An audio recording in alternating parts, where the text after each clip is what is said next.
What's going on, everybody? Dave here, Hidden Freedom Investing, and welcome back to another video. I was trying to work on my cow hair today, but obviously it's probably not long enough. But anyways, in this video, I want to go over how I'm going to break out my taxable side, the income basically for my taxable side. Not really going to look at my tax deferred side at all. But yeah, you saw the thumbnail and I'm a sellout, right? I am just literally a sellout. You're probably wondering, what does that really mean? Well, what it really means is, am I a sellout for getting out of some individual stocks over the last several months and going into some income ETFs?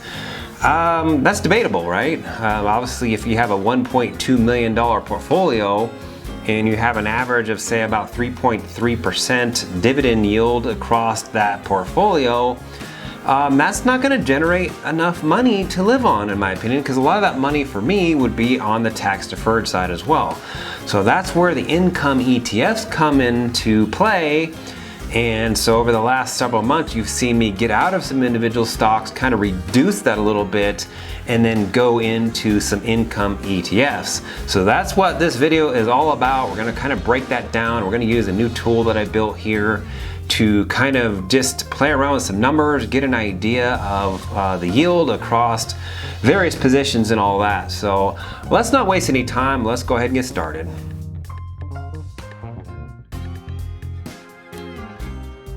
All right, we're looking at my dividend portfolio here, and obviously if you've watched my channel before, you know that I have two different accounts here. So one's tax deferred, one's taxable, and then right now there's about $64,000 in the tax deferred. A lot of capital on the tax deferred side is just tied up into some notes. It's tied up to a 401k, and I can't get that money out until I quit. So just for anybody that has not seen my channel before, I am looking to retire next year. And so that's about April-ish 2022. So I'm trying to get stuff, I'm trying to juggle some cash around and prepare myself for early retirement. So that is what kind of a lot of my videos are about. So if you're kind of interested in that, go back and look at some previous videos that I've done. And it kind of talks about where all the capital is, like a net worth breakdown or something like that. It kind of shows you wherever all the capital is. But for the demonstrations of this video, I just wanted to talk about the tax deferred side there. A lot of that is not going to be counted in this video at all, but so we got the taxable side here, $428,000 in the taxable side. And that generates about $1,600 a month, about $19,000 a year. And then we kind of go to the current portfolio and you see the different positions here, and there's all my individual positions right there, okay, up to Microsoft.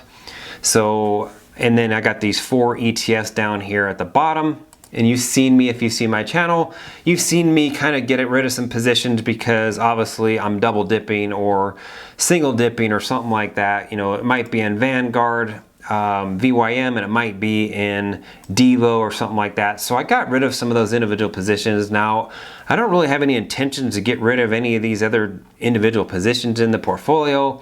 I got all of the sectors covered. I kind of like that because that also has a higher CAGR than what these 4 ETFs have. Matter of fact, many of these ETFs don't have a CAGR at all.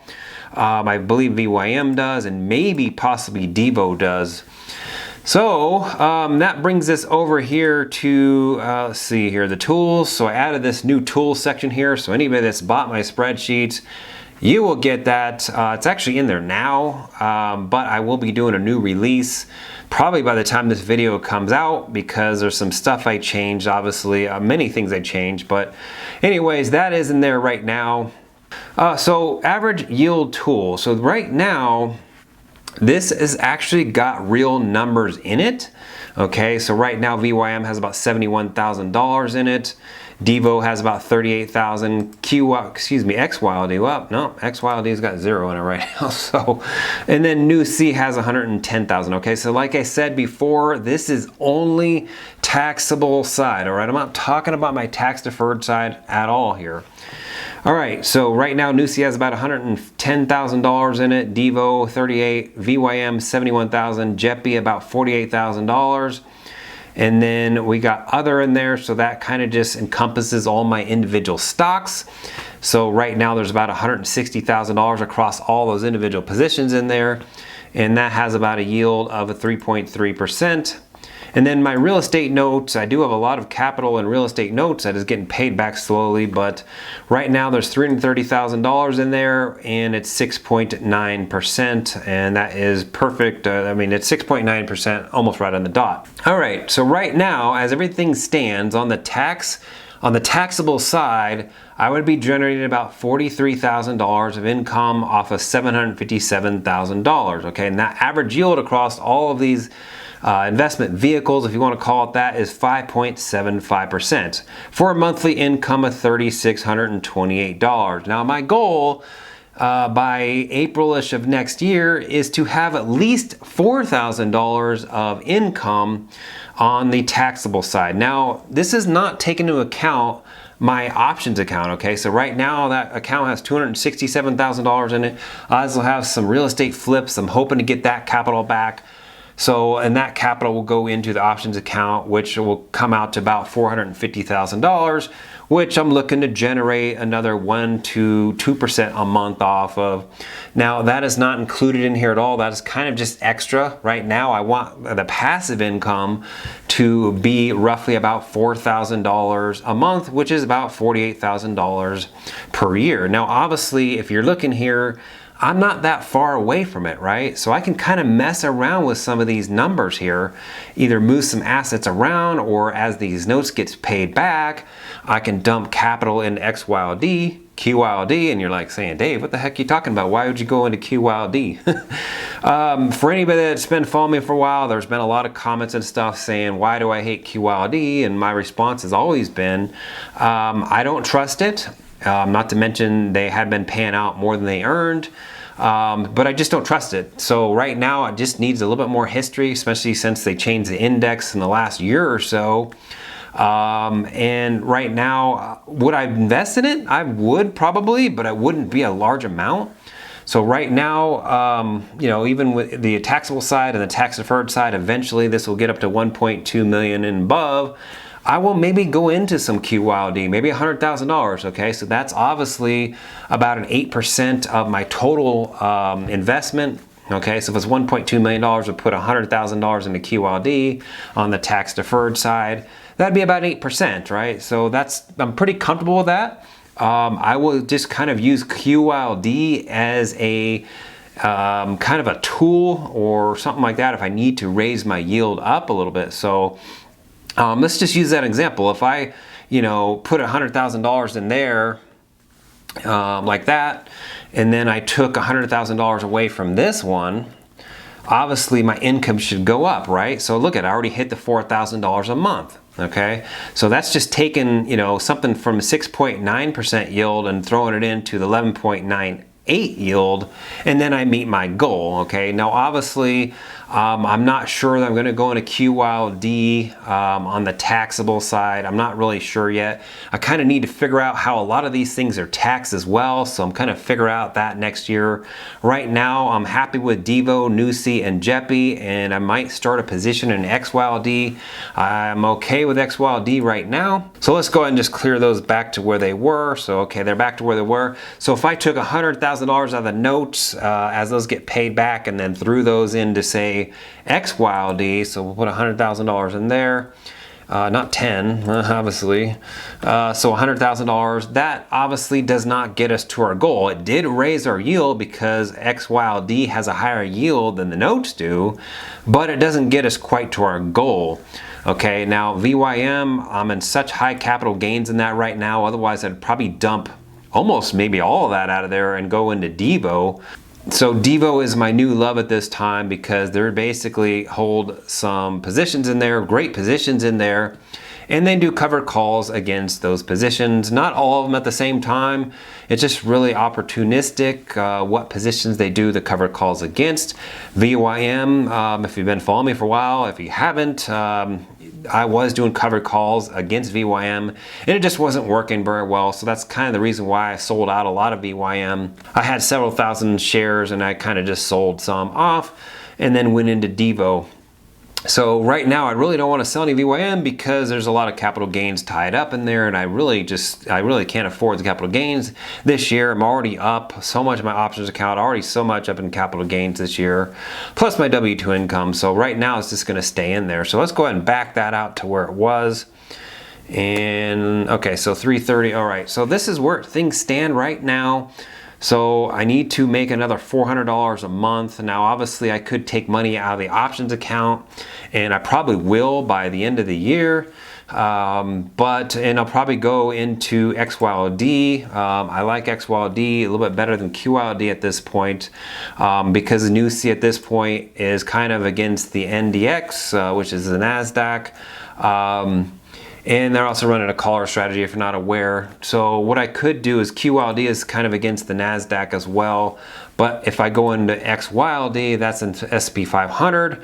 And I just kind of want to mix those things around a little bit. I don't trust QYLD, but like I said, I'm okay with sticking a small portion in there and risking it, right?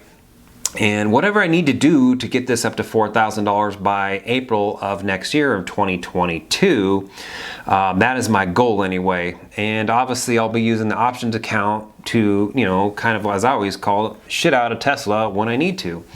And that'll be more passive probably as I retire as well, if I'm going to hike the AT, which I am. So if you want to see my other channel, Hidden Off Grid, please go over there and support me over there.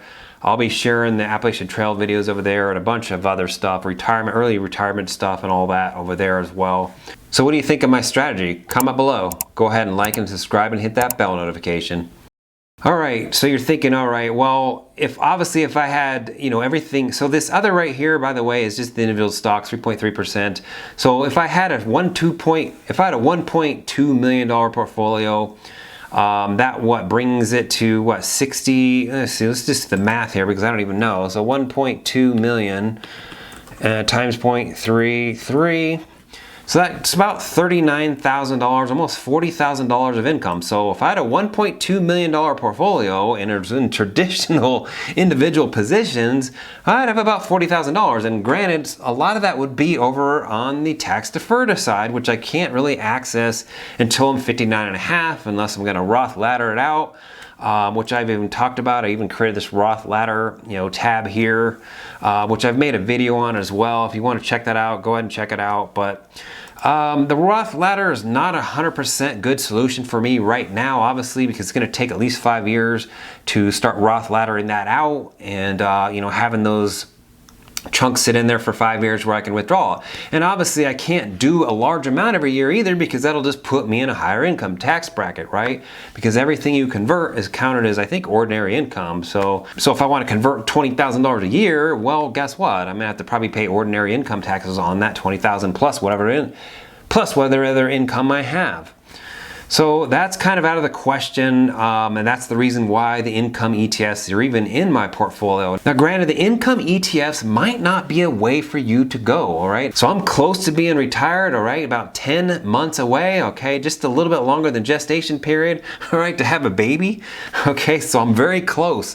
All right, now I just, obviously the individual positions were doing it for me, okay? Now I have about $757,000 times that 3.3%, that would have only generated about, let's see here, $24,000, almost $25,000 of income. And I got to pay income tax and all that at probably 15% or something like that, or maybe even lower. But so yeah, $25,000, that's just not enough money to retire on for me on the taxable side. Now I really don't want to touch that tax deferred side for probably ever. I don't know. I really have any plans to touch it. Who knows? I mean, right now I just want to be able to survive off of everything that is on the taxable side. So if I can generate $4,000 a month, you pay a little bit of taxes, and right now I'm living off of $30,000 a year. Obviously, if I retire, I'm gonna have to pay for healthcare, so maybe maybe it goes up to, I don't know, $35,000, $36,000 a year. Then the $4,000 will get me very close to that, and obviously options income is going to generate anytime I need to print out money, then I'll just print out money from there. Not to mention I'll probably always be in options anyway, just because it's easy money. All right, now why am I using NUSI, QYLD, XYLD, DIVO, you know, JEPI and VYM, well, I don't want too many eggs under the same hen, all right? So that's the reason why I'm just not in NUSI. That's the reason why I'm just not in DIVO. That's the reason why I'm just not in JEPI, okay? Now I like JEPI. I like their strategy. I love DIVO's strategy because it's getting very close to having individual positions. You're just running cover calls against it, but they're doing it for you. And people have asked me, okay, why aren't you just running cover calls on your own? Well, it's too much work when I have an options account where I'm doing options in there actively every single day. Plus I have 2 Schwab accounts and I'm trying to do cover calls in there as well. It's just too much going on. Maybe after retire, maybe I'll have more time to do that. But right now, DIVO's doing it for me. I don't got to deal with it. They're top notch and I'm pretty happy with the return so far. So I think right now what's going to end up happening, if I get a large payout from the notes, what that will end up going is probably a lot of that going to XYLD, and then maybe I'll stick out, you know, the remaining amount in JEPI and DIVO, as long as it comes out to about a 6.9% yield, or maybe I'll just stick a little bit more into XYLD, and that'll get me close to the $4,000 a month. Now, if those notes don't get paid back anytime soon, because I mean, obviously I do get paid back every single year about $22,000 in just interest income, plus a little bit of the principal comes back. But if a note gets paid back early, then I'll obviously put it into XYLD, DIVO, JEPI, and then I'll maybe reconsider QYLD. But right now that is not in the mix. Obviously, as the $22,000 of interest income comes back, that goes right into the dividend portfolio, and I'll start building out XYLD. And obviously all of the other stuff coming out of the individual positions are dripping as well. Nothing's dripping in XYLD because I don't own any yet. DIVO is dripping, VYM is dripping, NUSI's dripping, JEPI's dripping. All my individual positions are dripping at this time. And then obviously some of the options income will go into the dividend portfolio as long as I got my taxes taken care of. And like I said, I will just, you know, start building out XYLD. That should get me to the $4,000 pretty easily. I would say by the end of the year, I would, you know, should have no problem meeting my goal, and hopefully even higher than that, but we'll see. So anyways, what do you think of my strategy here? Maybe I'll do another video, maybe next month, and I'll throw in all the portfolios combined. So that means tax deferred and the taxable account, and throw all that in there and kind of get an idea of how I want to mix the stuff up and then what the income is. So look for that video probably next month. So if you have any comments, questions, or concerns, hit me up in the comments below. You can shoot me an email, hit me up on my social media as well. Anyways, until next time, go ahead, like and subscribe. We'll see you in the next video. Thanks for watching.